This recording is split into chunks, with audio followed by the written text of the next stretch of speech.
Shadow Minister for Voter Engagement and Youth Affairs, serving in Jeremy Corbyn's Shadow Cabinet. I'm going to talk a little bit today about local government and youth services, and I want to make the case that this Tory government is actually causing lasting harm and damage to our communities. I don't need you to tell you, if you're here today, that the cuts that are being made in local government are really hurting communities up and down the country. And I'm going to talk a little bit about the way that I see it. Now, I'll begin with a slight disclaimer that I'm from Lancashire, so quite a lot of what I'm going to say is about Lancashire, but Lancashire is in no ways unique, and what we're experiencing in Lancashire is reflected up and down the country. But there are like two simple things the government could do to see local councils not having to make the kind of cuts that they've been forced to do. Firstly, we need a fair funding settlement for our local authorities, and then we need to allow our local authorities to take actions to mitigate against the impact of the cuts. So the first case is that we need to acknowledge the scale of the challenge that faces councils up and down the country. And as I said, the one I'm familiar with is Lancashire County Council. Over the next 5 years, the council needs to make savings of £262 million, which is over a third of its current budget. But this is on top of the 60% reduction in the money it receives from the government since 2010, and that is due to rise by 80% by 2020. Lancashire, is an impossible situation. And now, this week, all political parties have signed up to a letter asking the government for a fair funding settlement to secure the future running of the council, because we commissioned a report from PricewaterhouseCoopers, those well-known people that back up our anti-austerity views, and they were very clear that even with the reduction of council services to absolute bare minimum and raising council tax at the maximum you can without a referendum, the council will go bankrupt in 2 years' time. And that really took it home, because now we have a letter that's going to Theresa May, and it is even signed by the Conservative Party on Lancashire County Council, saying that this council is not receiving the level of funding it needs to deliver the services. We need a fair funding settlement for local authorities up and down the country, one which, unlike the current settlement, doesn't discriminate between Labour and Conservative-run authorities. Proper funding for our local authorities could be a priority for this government, rather than the tax cuts for the wealthy, such as the abolition of the 50p tax rate or the cut to capital gains tax. Because I want to see local government properly funded and actually based on the needs of the communities up and down the country. And government's about choices.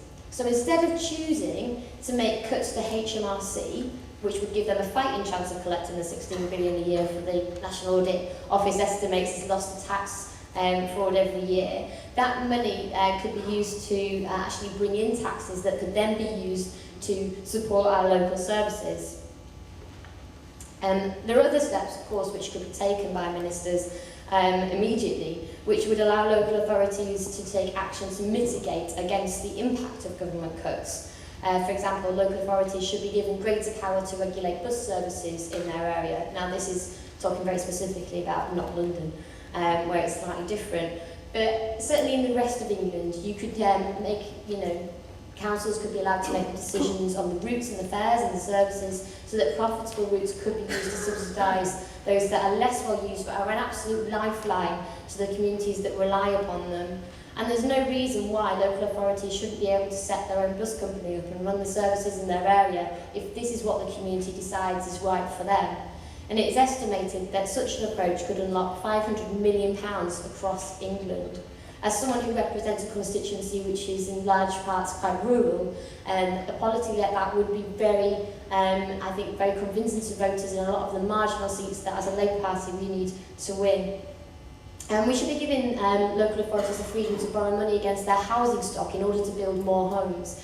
I know in London there is a real housing crisis, and in many of the big cities up and down the country. So again, this would be another policy that would really help reach out to these voters. They're sensible measures, frankly, that any government that's genuinely committed to localism will be proud to introduce. However, this government is putting its ideological opposition to local housing and publicly owned transport ahead of the needs of local communities. And quite frankly, I'm not sure this government is entirely committed to localism. As I said, in Lancashire, we've had the government come and overrule the decision we made to turn down fracking.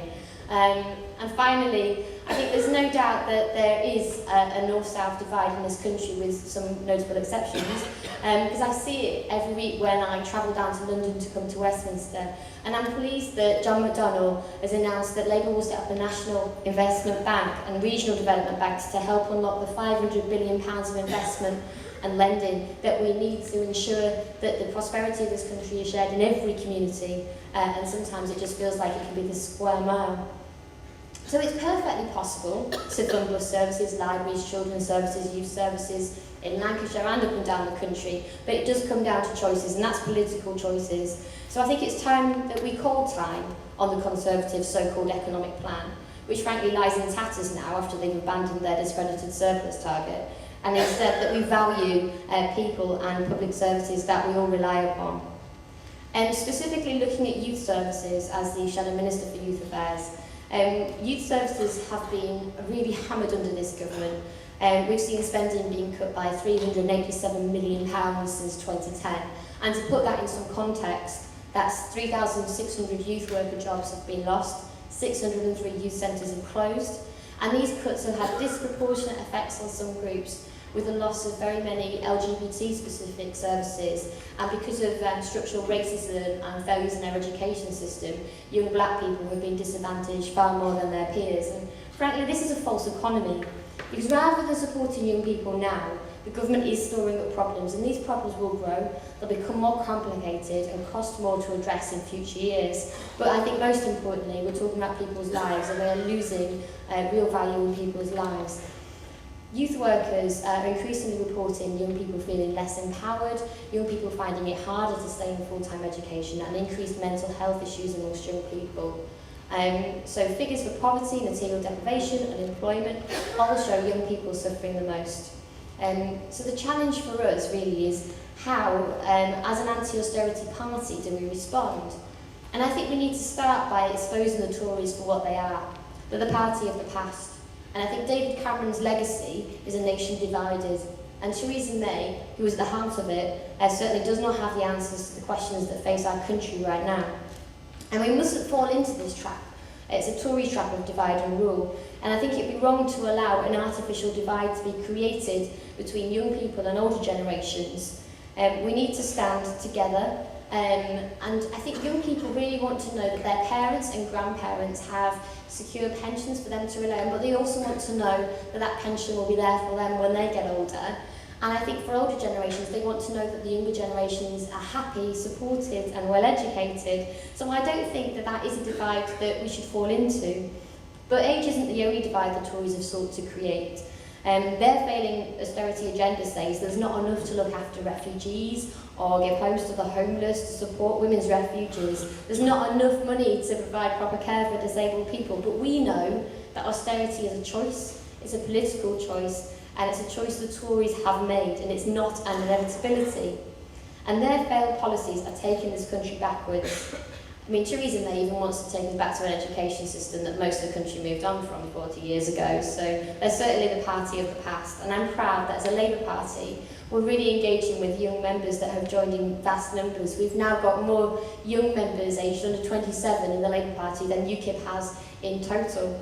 And by listening to those young members, we will deliver policies for a younger generation by restoring the education maintenance allowance and bringing back the student grants. We can ensure that education is a right for everybody and not just a commodity for those that can afford it. We need to ensure that this means support in education, in training and in the workplace. And we have a historic opportunity because I think young people are more politicised now than they have been for generations. We saw around 750,000 young people register to vote in the month leading up to the EU referendum.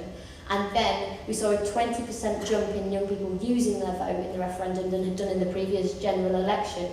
But the Tories have ignored this generation being involved in politics, and instead they're working on disenfranchising 2 million voters and gerrymandering the constituency boundaries. We heard the call for votes at 16, and we did everything we could to secure votes for 16 and 17-year-olds at the EU referendum. A referendum that, frankly, affects that generation far more than any of us who did get to vote. So, in conclusion, Austerity, grammar schools and Brexit chaos, the Tories are clearly looking to the past. By rejecting the failed neoliberal economic model, by rejecting austerity, by investing in our young people, it is Labour that is the party of the future. Thank you.